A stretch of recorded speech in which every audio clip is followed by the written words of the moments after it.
My guest, Abigail File, otherwise known as Abby, is a heart-centered coach and somatic leader for heart-centered entrepreneurs. She is a formally trained somatic coach, a business mentor, and guide for those of us who do coaching or entrepreneurial stuff. Just this year, Abby started an amazing community for entrepreneurs and coaches called Bay Society. And Bay Society is a people-centered, innovative community that shares, well, I'll let Abby tell you some more about it. Should I start with talking about this? Go for it. Okay, yeah, so Bay Society just officially started last night. So I've been working on it for months and then soft launched it just a couple of weeks ago. We have already, I think we're at 29 as of last night of our first 50 founding members. There's a special promotion right now just for our first members. And the call last night was like fire. It was just like pure magic. And like one of the top comments, I was reading through the chat box right before we got on our call actually, and someone said this 58 minutes changed my life. Like I feel like I'm alive now. I'm with people that are my people. And I started this because, you know, after working with so many people and plus obviously my own personal experience, I've been an entrepreneur for 12 years now. I'd say the number one thing that everyone agrees that we all kind of feel in this journey is like alone. You can feel really lonely. And we need other people to connect with and to share our stories with and to know that we're not the only ones struggling with this. We're not the only ones with these sorts of challenges. And we have resources that we can share with each other, things we can learn from each other. So my big vision for Bay Society was to first and foremost create a space where people could feel like they're connected and they can collaborate, but also where they can learn, because in the coaching industry, there's a lot of pay to play and you got to pay big to play. Yeah. And for new entrepreneurs, that is typically not very feasible. And we're one of the hardest industries to break into just across all small businesses, any industry. There's about a 30% failure rate in the first 2 years. But that's dramatically changed when it comes to the coaching industry. If you're a coach or a consultant or a wellnesspreneur, your failure rate in the first 2 years is 80%. That's how much harder it is to break into this industry versus any other. And so like we need help. People are needing help, and a lot of them can't afford to hire me for support. They can't afford to hire most business coaches for support. And yet they need some of the basic information just to get started. So Bay Society is a space primarily to support those new entrepreneurs and also for people who are a little bit further on the journey, actively growing their business and want to plug into a network where they're going to find this is where we get referrals is from our network. Our network is our net worth. So having people that align with our values, know who we are, give a shit about the work that we're doing, they're going to refer people to you.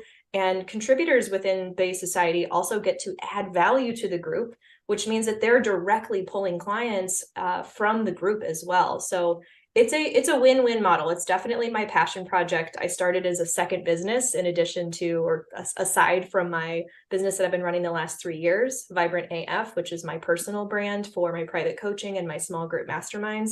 So this is like a whole new venture that I have been dreaming about for years. I was going to start something very similar to this in 2020, at the end of 2020. And timing wasn't right. It was just not the time for me to be pursuing that. The universe told me. The universe was like, this is the way. And then backed up that decision. Yeah. Definitely. And now it's just like, I feel this like just deep groundedness of like, this is what alignment and action looks like. You know, I waited for the timing. I've trusted it. I haven't pushed myself beyond my personal capacity. I've been somatically supporting myself. And I've watched this grow mostly word of mouth. I've sent 2 emails about this, and the 2 emails that I sent produced 14 new members, but that's it. That's all I've done. I've shared it with people I've known. They've shared it with people they know. I'd say there's at least 7 new members who I've never met. They're not on my social media. They're not on my email list. I don't know them, but they know somebody who's in this space. And that is the power and the magic of our relationships.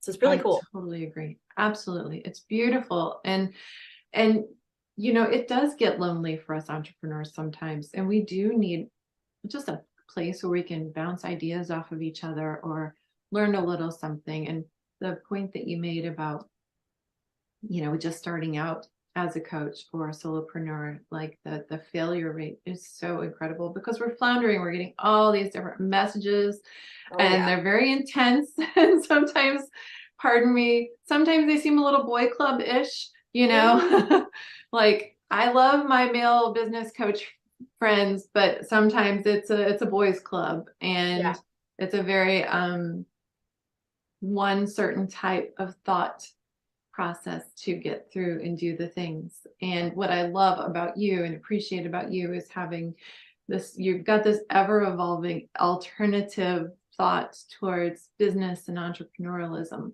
And you're ready to like start busting through some of this programming that we've all been receiving on how to business. Oh, and that is the key right there. There's so much programming around how to business. I love how you just said that.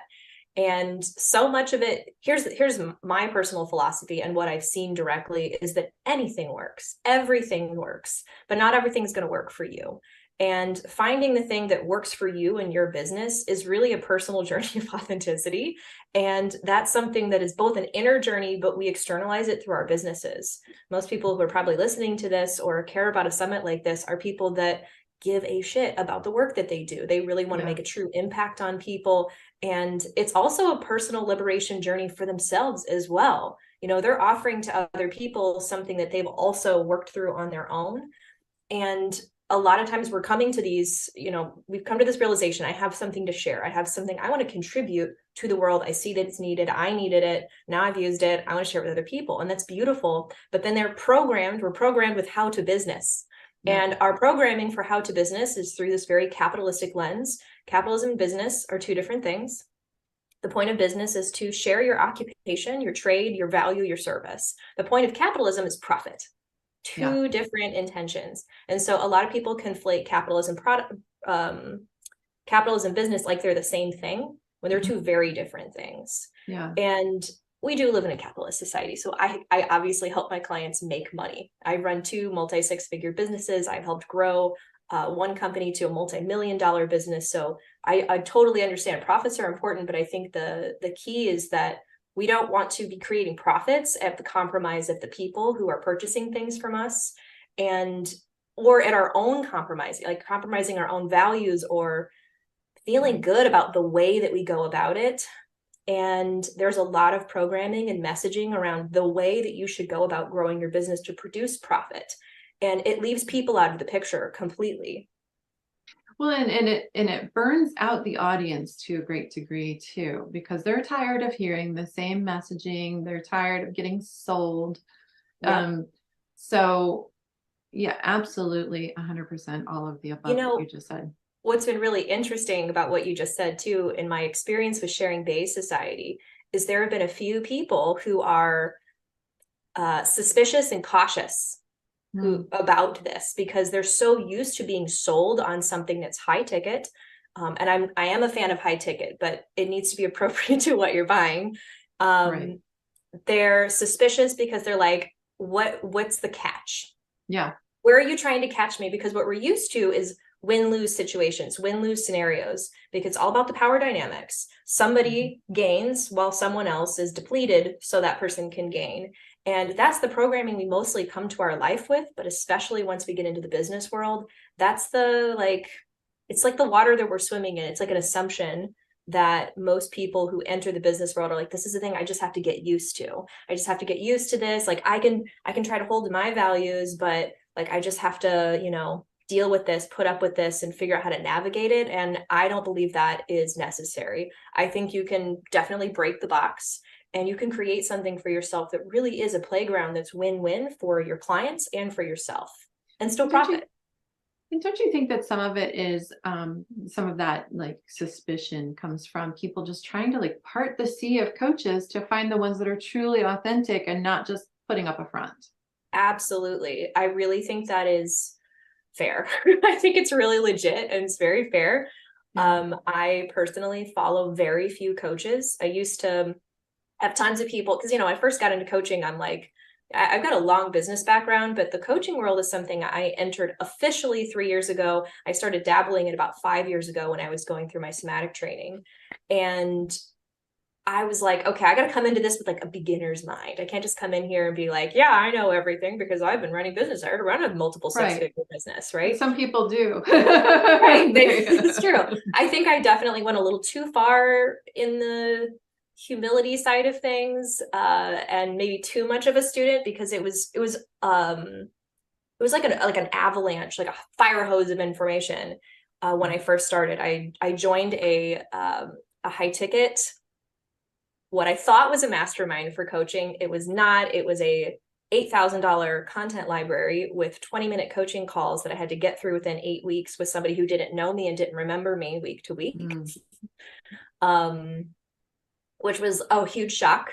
I definitely didn't expect that. And I kept a pretty good face about it for quite a while. I was like, it's the sunk cost psychology, if you're familiar with that.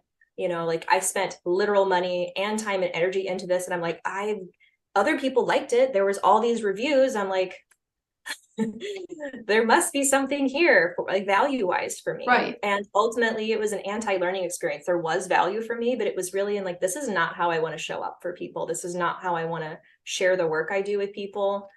And so I started following all these coaches. I started trying to find the people, that really I resonated with.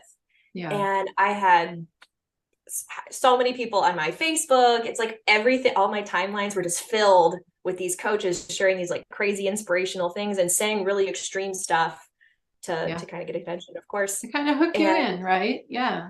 And a lot of times it really worked. But at the very beginning of this year, I went through some really personal and traumatic things with my family and my personal story, which I'm happy to talk about, but it's not relevant to this. And it really pulled me into the space of introspection and also awareness of what my consumption was and what I was allowing to filter through me. And I was really noticing that I was feeling this like disconnection with my own voice and my own mission, because I was just that like constant stream of other people's voices and other people's visions that were not necessarily aligned with me, but I was just observing. And so I had this moment, and one day I went onto my Instagram account and I opened up the list of all the people I was following, and without any discrepancy, it unfollow until I got to 0. And then I went on Facebook and I downloaded a timeline tracker or blocker. There's a free Chrome extension that you can install on Chrome, and it will block the timeline on your Facebook. I blocked the timeline on my Facebook so I can't see those things. And I deleted the Facebook app off my phone. And I was like, I might be crazy because I'm a business coach, but I just can't be inundated with all of this. Like if I'm going to be consuming, it needs to be aligned and intimate. And this is neither of those things. I'm feeling disconnected with my own voice. And that was for sure one of the best things I ever did. Yeah. It's interesting. Like I can totally relate to the humble train, because it's a lot for me to step off that. Yeah. But I'm working on it. I'm a work in progress. But I also wanted to address what you were saying, like, with all the messaging that we've received, like how to business and stuff, like, what would you say the biggest myths are that entrepreneurs are told about marketing business online? Oh, the number one is that social media is the master key. It is not. Yeah. I think the best analogy I've ever heard about that is like social media is rental property. Your website is your home. Amen. And so is your email list and anything else that you own content wise. There's a lot of things to explore and unpack with that, but I think it's something that coaches and consultants especially really need to hear this, because if you are on social media, most of us are, and you get into the coaching world, what are you probably going to do? You're going to probably follow some coaches who are succeeding. And guess what? How did they succeed? Well, they succeeded via social media. And so you assume unconsciously that is also the way to do it because they're telling you that is the way to do it. But the facts don't tell that story. So if you go to the Coaching Federation's website, you look at all of their up-to-date stats on the coaching world, how things typically work. So we're a $15 billion industry. And to break it down for you, about 10% of that $15 billion is generated through social media. Only 10%. Well, the algorithms always change, so we're sometimes we're seeing a lot and sometimes we're seeing hardly at all. And, there's this new trick of putting the link in the comments instead of in the post. And there's all kinds of these ever changing list of rules and nuances to be apprised of. And I think my quote that I said was from Marie Forleo. She's just like, social media is great for conversation. That's where you nurture those relationships, but that's not where you do business. You do business with your website, and that's through your email list. Yeah, and there's other ways to do it that I like to talk about, but the first place that anybody can start with a strong email list and having some kind of website. I also want to share that it isn't necessary to have a website in the beginning. I operated without a website and generated multiple six figures without one for 3 years. So it isn't something that you absolutely have to have, but you do need something that will allow people to almost like a portfolio. Not that extreme, but something that allows people to come into your world and then binge a little bit, which can be on a website, it can be on a blog, it could be a podcast, it could be your YouTube channel or a Vimeo, something that allows people to learn more from you. Which for a long time, I actually did use my Facebook timeline for that.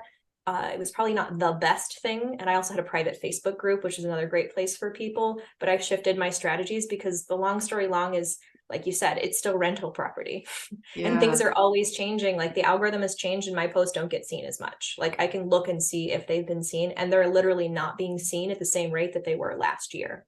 But sending emails out does work because people do have that moment of more undivided attention. When we're on social media, we are the product, right, of social media. And so they're asking more people to interact and to get on there, right? And it's just full of noise. And so when I'm on social media, I'm not really there I really don't get on there very much anymore, actually. But when I'm on there, it's not for that sort of thing. It's not for business. I'm not there to go shopping. I'm not there to find the next offer. If I happen to see that there's an offer, I might be in the grocery store line, or I might be, it's the end of the night and I'm tired and I'm just trying to decompress, unhook my brain right now and just see what everybody else is up to or something. And I'm not really in a buying mood. But when I'm checking my email, I'm doing that on purpose. I'm checking my email on purpose. When I'm listening to a podcast, I'm doing that on purpose. I'm probably washing my dishes. I'm on a walk. I'm folding my laundry. I'm doing something where I'm allowing myself to absorb this information, and I'm spending intimate time with that person listening. Same thing with a YouTube video or something like that. It's much more intentional. It seems like it's much more intentional when they're reading something that you wrote or listening to something that you created.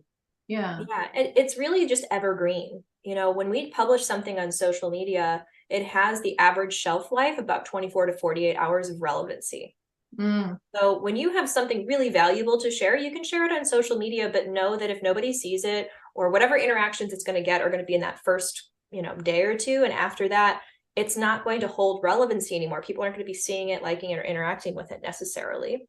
But if you publish this on another medium, in another format that offers SEO, especially your podcast will allow SEO, a blog will allow SEO. Those things have a shelf life of a year to 5 years or more, depending on, the topic that you brought up, especially if it's coaching industry stuff. It's probably really human and it's not going to get outdated.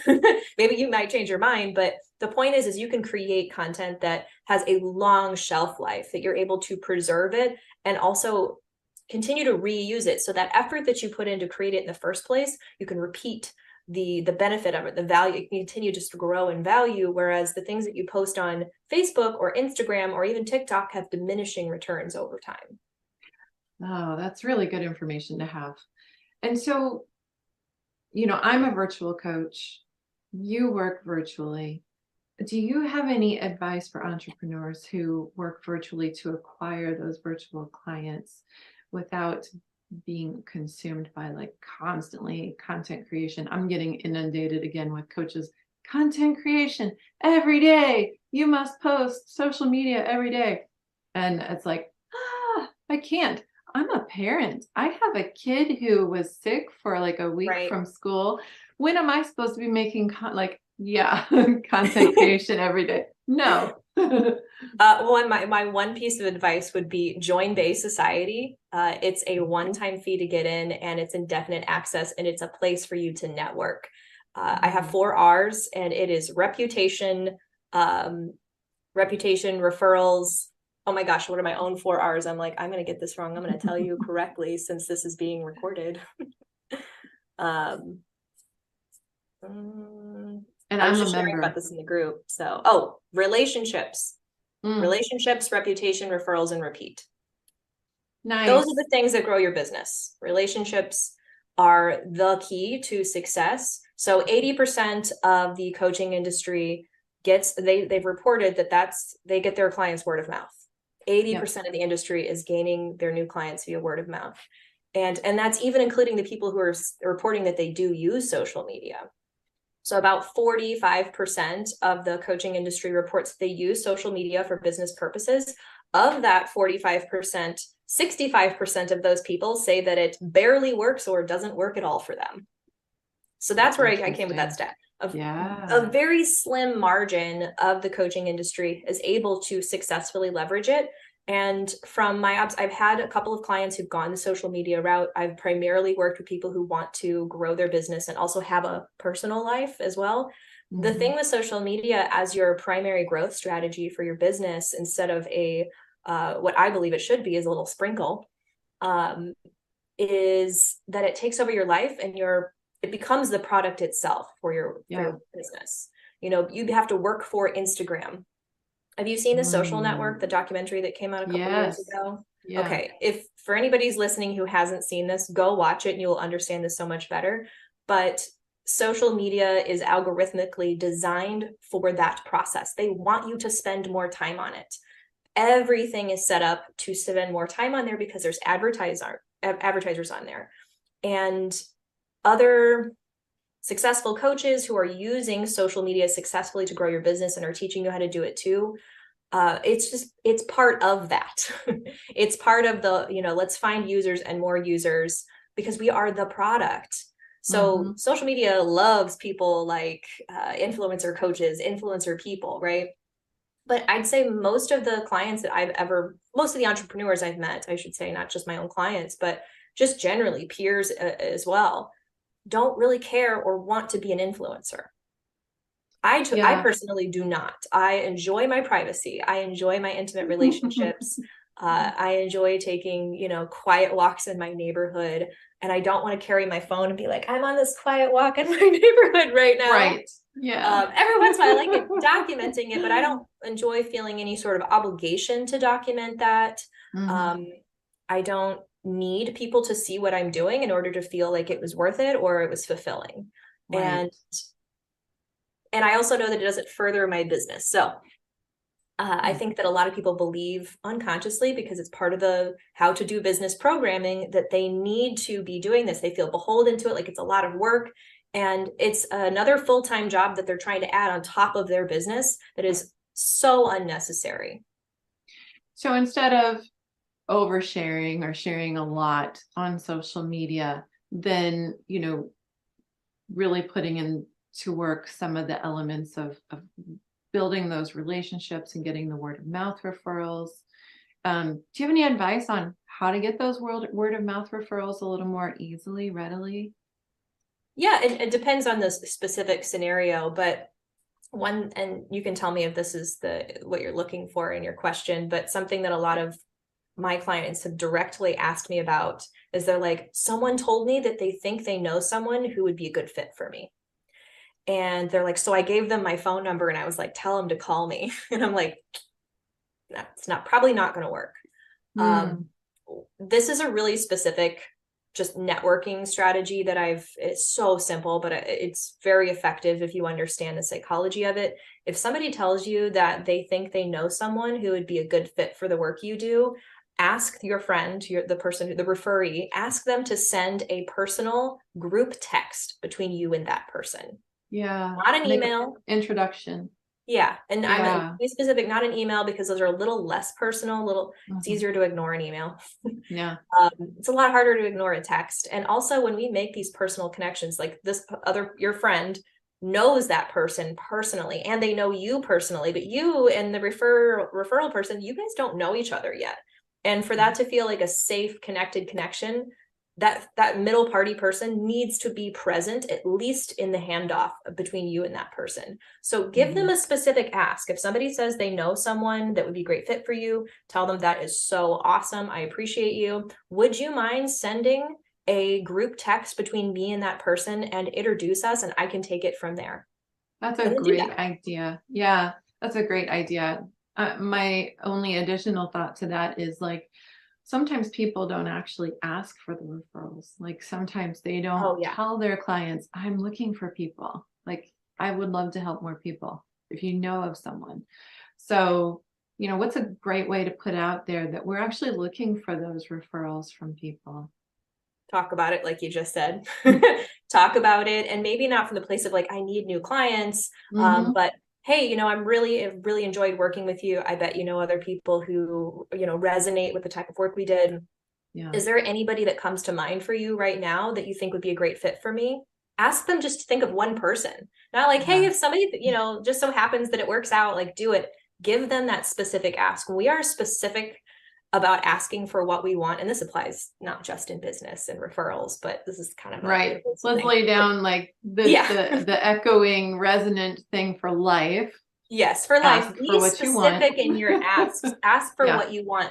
Anytime Yeah. that we gamble, we know what happens when we gamble. We don't know exactly what we're going to get back. We're literally just throwing it out there to be like, whatever comes back, comes back. Mhm. But in these sorts of situations, there's something specific you're hoping to receive back. So tell the person, tell the person Yeah. what you're hoping for. Be upfront with your intentions and your desires, and you're far more likely to receive it. Ask and ye shall receive, they say. Well, I think especially in like American culture towards women, like we were taught to be more implicit, to imply things instead of be bold and direct and Oh yeah. be explicit. So that's a whole life lesson, learning how to shift that communication dynamic and just what I can just say what I need and ask for what I want. Yes, you Yes, can. you can. You don't It's have to just highly be quiet, be encouraged. seen and not heard. Right. Yeah. I mean, and you know, with, I would even go so far as to say, put all your cards on the table. Because if Yeah. it's not a good fit, you'd rather find that out sooner rather than later. Oh, yes. Oh, absolutely. Transparency in business. And this is, again, part of the programming. We have this unconscious um, uh, acceptance that we need to create the veneer. Mm. We need to create the veneer. We need to create the mask. This is my business mask. And that's different than creating a beautiful and well communicated brand. I mean, I've been creating brands for over a decade now, so I definitely believe in being intentional and crafting that. Then there's this other thing where we feel like we have to posture something in order to Yeah. receive. And the posturing in order to receive is an internal gatekeeping process that you're like, I have to be like this, look like this, sound like this, come across this way, never say don't say like, whatever it is that you're gatekeeping for yourself in order to receive, is that you're going to create the truth in that. You will make Mm. that story true because you're telling it to yourself. And so you're going to be showing up in ways that will reinforce that story for you. So Even pricing, wouldn't you say gatekeeping pricing because we're afraid people won't pay it or it'll be an instant turn off? and What are then your you're going thoughts to on show that? up with the energy of that, and it's going to be true. Yeah. I mean, yeah. I think that there's like a little subtlety, like it's maybe not the first thing that you see, and it's still involved with the lines of all the other things that you're putting out there. Like it's still Yeah. in there, Yeah. I think it was you. I had something that I was putting out and I was looking at my page and like the price was like right there, right in front. Yeah. And it was great. That was the way the platform worked. And I Yes. couldn't move the price, and it was not a great location for it. But at least it was out there and I was being bold with it, whatever. Yeah, totally. It's funny, like, I think this is, well, you're not asking me this question, but it reminds me of this. A lot of people do think that there's like this perception that like the price, like something being cheaper or lesser, whatever, like that's going to get people to buy it. So if I lower my prices, I'm going to increase my sales. If I have the cheapest thing, I'll have more purchases. And the psychology of that doesn't actually add up or work that way. I have a feeling that's probably why the website, I remember this, your story. I totally remember that moment because I was like, really? It just does that? That's so dumb. It won't let you put it in like a context. Because what it ended up doing is through visual hierarchy, which is something I like to teach people since I have a design background. Visual hierarchy, it tells this story that the most important thing about your service was how much it cost. Yeah. And I'm like, that's not the most important thing about your service. Well, and I appreciated your feedback on that for sure. I was really trying to figure out how to get that to change, but I moved on. I moved on to another. Solve another problem. For another day. So moving forward into creating new in the business world and specifically in the online business world, like what's your personal vision of that? My personal vision is autonomous collaboration. You know, there's a program that we feel like we have this binary option. We either, every man for himself, I'm an entrepreneur now, we're a bunch of people who you know, we're so empowered and we're independent and we're foraging through the world and nobody owns us. We have our own schedule. So there's that option. And then there's the other option. I work for someone, I'm beholden. They tell me what my schedule is and they cap my income. And we're like, we don't want that. We want this, right? Well, that's not the only option. The thing about option number one that we all are like, we want this, is that it leaves us isolated. We're like on these little islands all by ourselves. We don't want to give up our sovereignty or our autonomy. And so we go into this extreme space. And really, it's another extreme on the other end of the spectrum is codependence, right? There is a middle ground, and that is our interdependent relationships with other people. So Bay Society is what I created in response to observing that there were these two really extreme binaries in everyone's perception, even in the past, my own perception of what was available to me if I want to feel like I'm connected with people, but not give up my personal power or give up my personal business. Like, how do I work with people and not for them? And also create a dynamic where people aren't only underneath me coming up to me or I'm employing them, right? Right. Because I did have a whole team in 2020 and I loved having collaborators. It was so much fun and we had really amazing synergy. At the end of 2020, I disbanded the group because I was like, I'm shouldering all of the, like, not just the responsibility, but the risk. You know, I'm distributing responsibilities, but I'm shouldering all the risk. Not everybody here, no one has equal ownership. The only person who has real ownership is me. And it really wasn't sustainable. And in a capitalistic society, it's really the model is you just have to pay people less to try to minimize your risk as a business owner. And I was just like, I don't feel great about this. And I love these people so deeply. I just can't keep this dynamic up long term. So I'm still really close with all the people I worked with. Some of them are now inside of Bay Society, actually. But I created Bay Society because this is an opportunity, and I'm not the first person to create something like this, but it's definitely still kind of fringe. There's not, it's something that I think a lot of people still need an explanation or like, how does that work? Like, how can that work? But, and I'm going to answer that question. I'm asking it out loud, so I better answer it. How does it work? There's three legs to Bay Society. So three main functions. Number one being a learning space. So once people get admission and they're inside the space, they're able to access resources. So trainings, micro trainings, content that is relevant for the work that they're doing, all the stuff I've been talking about. I should just summarize all the stuff I've been talking about. There are lessons around those subjects inside of Bay Society. There's also drop-in calls. So if you do need more help and you have questions, there is a drop-in call that you can just show up to, scheduled every month, where you can ask those questions and be like, hey, I took this training, you were talking about this thing, I'm trying to apply it, but I'm stuck here. So you have live support as well.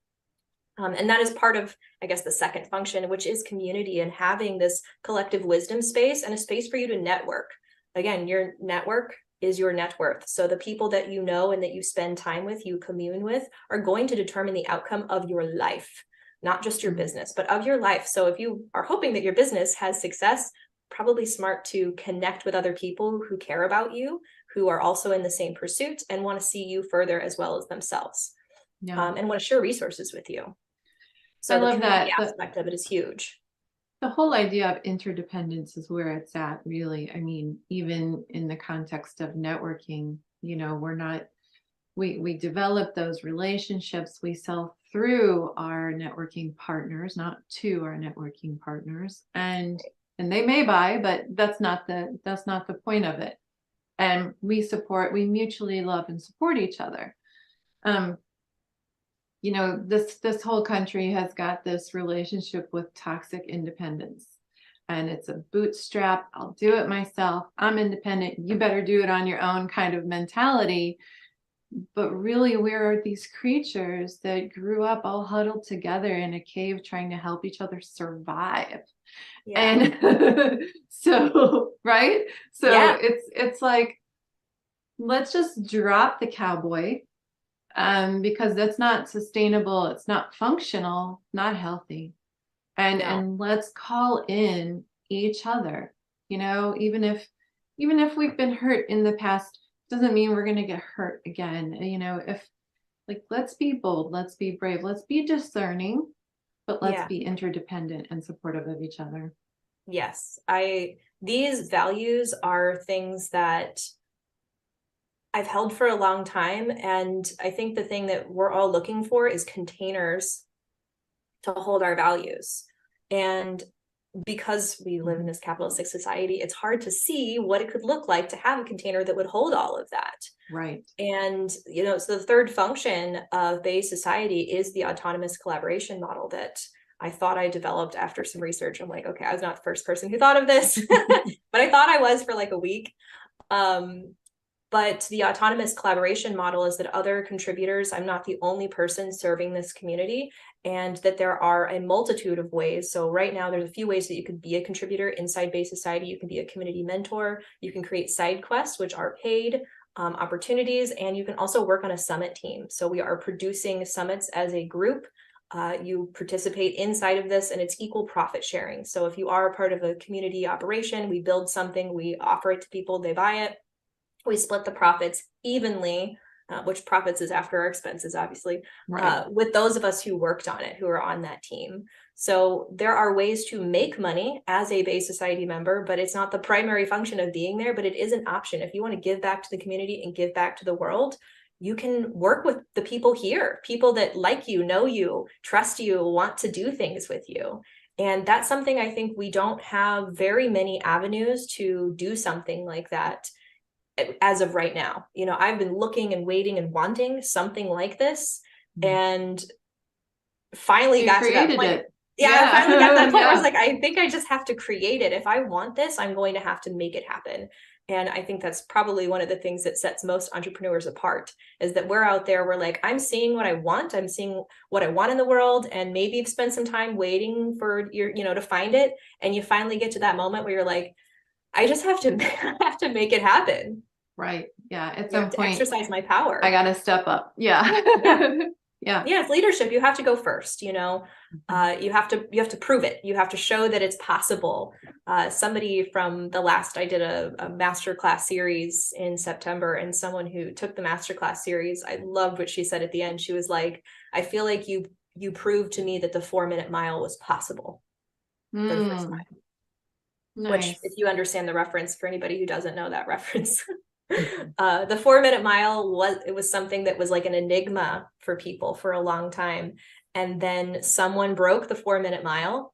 And then after that, like 10 more people did it in the same year.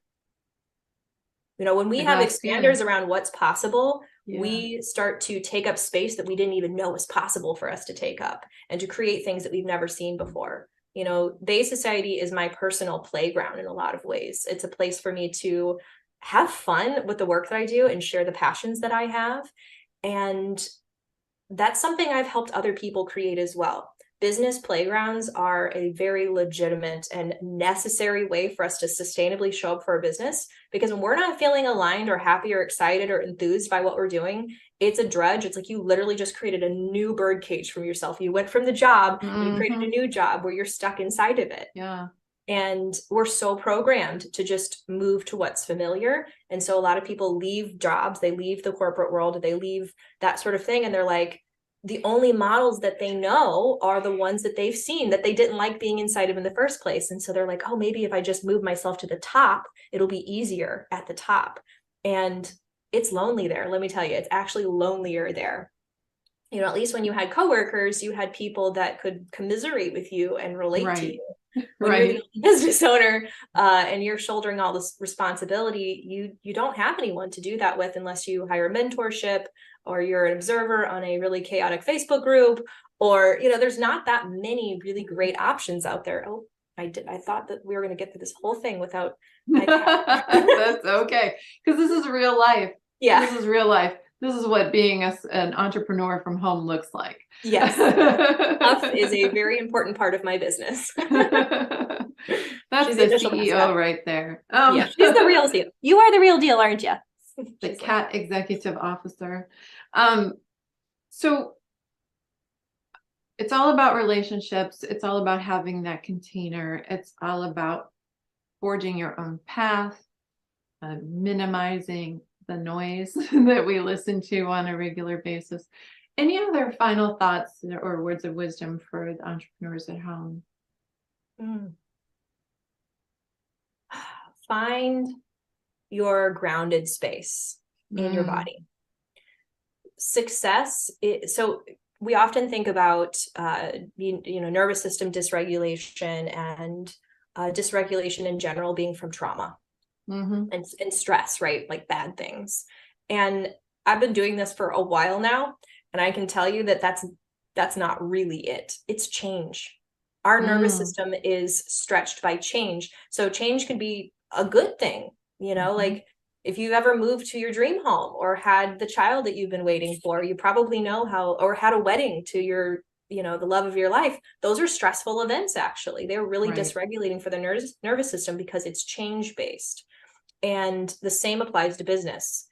I had a client years ago who made 10 grand in the first 3 weeks of working together after she'd been used to making like $1,500 a month or maybe $2,000 a month. So she like 10x'd her income just by changing her business model.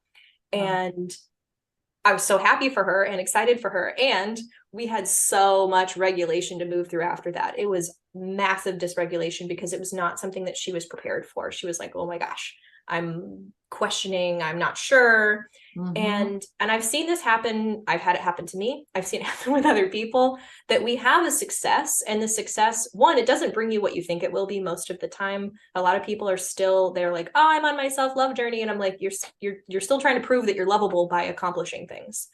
And you make the money, you hit the goal or whatever it is, and you're still the same person, and you still feel like, afterwards. And that's unfulfilling. And your nervous system is like, we just did all this stuff. What's going on? Everything's different. Like you get a lot of clients, you make a lot of money, whatever the change is, it's going to cause dysregulation, most likely. You know, even sharing something vulnerable on social media can be very dysregulating for you. And having a practice of nervous system regulation, even having just education on what nervous system regulation looks like, allows you to stay mentally and physically healthy on the journey. And that is, to me, that is the master key. So earlier I said social media is not the master key. My opinion is that this is the master key to growth in your business. Is you've got to be able to have the capacity. And so nervous system flexibility increases your capacity to tolerate change and to tolerate change in a way that is going to allow you to show up for it, you know? that I think is easier said than done for sure. I developed my own framework to support people through this after my years of, my own struggles and supporting people and training. Mhm. I don't know if you've gone through, or you were at the master class, that's right, in September. So you Yeah, probably, you remember did the some six of it. phases of somatic alchemy. It is Yeah. a self-led somatic process that really I think it's something that's just missing from the bigger conversation. There's so many people out there creating amazing content around somatic regulation, but most of it feels like awareness that you need to be doing it, or it's specific exercises that will help you dispel things from the nervous system, but it's not how to move yourself to a full process of discovering what your new truth is, which is, Yeah. a lot The of next mostly, step. yeah, what's the Yeah. next step? Where am I going? Coaching is Mhm. really about future you and you expanding and revealing who you truly are underneath. I think authenticity is not something that we become, it's something that we uncover. We Agreed. our healing is a revealing process, Mhm. and we don't have I have not seen a very clear system that gives the power back to the person and doesn't hold it with just the practitioner. Like I would have to normally go to a practitioner to move through these somatic processes. Right. Right. And I'm like, yeah, you do. We need other people. We need support in a different steps. There's indication on when it's appropriate for you to be bringing someone else in. But having mentors, having a therapist, having etc. is important. And you're still in charge. You're This still is in charge such, of this journey.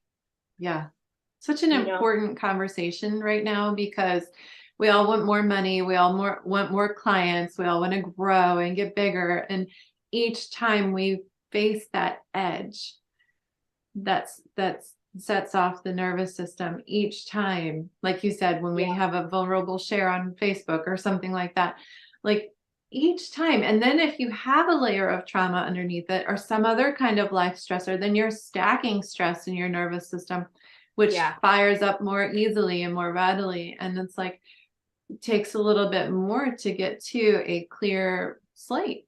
Yeah. So I love that you're bringing this up because I think so many people don't have any awareness around nervous system and how it impacts our growth and how it impacts our business and how it impacts our wealth and success. So Oh, thank you yeah. for bringing that. All the emphasis on mindset work is often kind of a misnomer. Mm-hmm. Um, it is awesome to reframe things, but simply reframing them doesn't somatically change it for you. And if and you end up literally gaslighting yourself. If you create a new affirmation, you're like, oh, I'm just going to say this is not true anymore because this is more true. But if you don't have that integrated and imprinted on your nervous system as true, you're stepping into that cognitive dissonance space, which is going to throw you off and create dysregulation, no matter how helpful that thought actually is. So the six Yeah. phases are to help you integrate the new things that you're bringing in so you can increase that nervous system flexibility, which obviously gets easier over time. There's that exponential growth factor that happens. Yeah. Like we practice something, we get better and better and better and better at it. And at some point, it's like the hockey stick moment on the graph, the growth chart, where you're Right. like, Yeah. whoa, when did I get here? Right. Like, wow, my proficiency level is so high. But in the beginning, it's just putting in the everyday work. Yeah. Fantastic. I know for myself personally, I've been on a huge growth cycle with, I used to be really into affirmations and like finding ways to anchor those and embody those and feel those on a somatic level and then allow my nervous system to create space for those is a whole other ballgame. Oh, So absolutely. so I appreciate you saying that because like affirmations are great, but They let's are. let's let's bring those lessons into the body. Let's how can we create awareness for that affirmation within this physical being? I think it's just a matter of understanding the context of affirmation and when it really is, uh, when it's, I don't want to say appropriate, but like when the timing of utilizing it is going to be effective for you. Yeah, when it's accessible Mm-hmm. within you. Yeah. Because I mean, I can lie to myself for years and about an affirmation, and it won't Oh, make any totally. difference until like, oh, something clicks energetically, emotionally, physically, and oh, okay, we created space for that. Yeah. Yeah. Totally. Awesome. I just shared this with my Bay Society community last night. So right now we're focusing each month on my cat's loving this right now on on one of the phases of somatic alchemy that I teach. And the first phase is sensory attention. And it's really just befriending and connecting with the body and your physical experience. So I'm happy to share what the December's challenge is with whoever is listening right now. Oh yeah, that's great. Go for it. So we're doing a 5-5-5 challenge. So 5-5-5 is 5 minutes, 5 senses, full body, 5 days a week. So it's a practice. So the intention of the practice is to get better at being in the body and observing and literally noticing what's happening. A lot of people skip this step and they want to go straight to the affirmation, which is really like step 7 on my somatic alchemy list. I mean, I don't call it affirmations, but it falls under that category. So it's way down the list. The first thing that we really need is to feel physically present within ourselves and to be embodied and alive in our physical unit without all of the chatter or the mental ideas or the labeling. And that sounds easy, and yet most of us aren't doing it. We're not doing it on a regular basis. Even when we go to yoga class, you might not really be embodied. You're thinking about something else. You're performing for the person who can see you behind you or what the instructor thinks of you, etc. You have a commentary going on. Right. So the 5 minutes, you can do it standing, you can do it seated, you can do it lying down, you can have eyes open, eyes closed, it doesn't matter. But it's becoming hyper present for only 5 minutes. You know, it's not a tall order. It's simple, but it's not necessarily the easiest thing to do, to be present with ourselves, just noticing what's happening in the body, noticing your sensations, the subtle ones, the energetic. Sometimes there's like really subtle things that are going on that we're not aware of until we get quiet enough to pay attention. So I think that that's a beautiful note to kind of like send people off with. Like, I would love for anyone listening right now to just take the 5 minutes right now at the end of this video and just notice what's going on in your body. What are you experiencing? What do you see, hear, smell, taste, feel? What subtle currents, maybe? What subtle senses you're experiencing? I would love for everyone to experience that right now. Thank you for prompting that, Michelle. So much. Thank you. No, it was wonderful. I felt it in my body when you said it. Right? Yeah. Part of the magic. Yeah. Thank you, dear heart, for sharing Thank so you. much, and blessings to you. Take good care.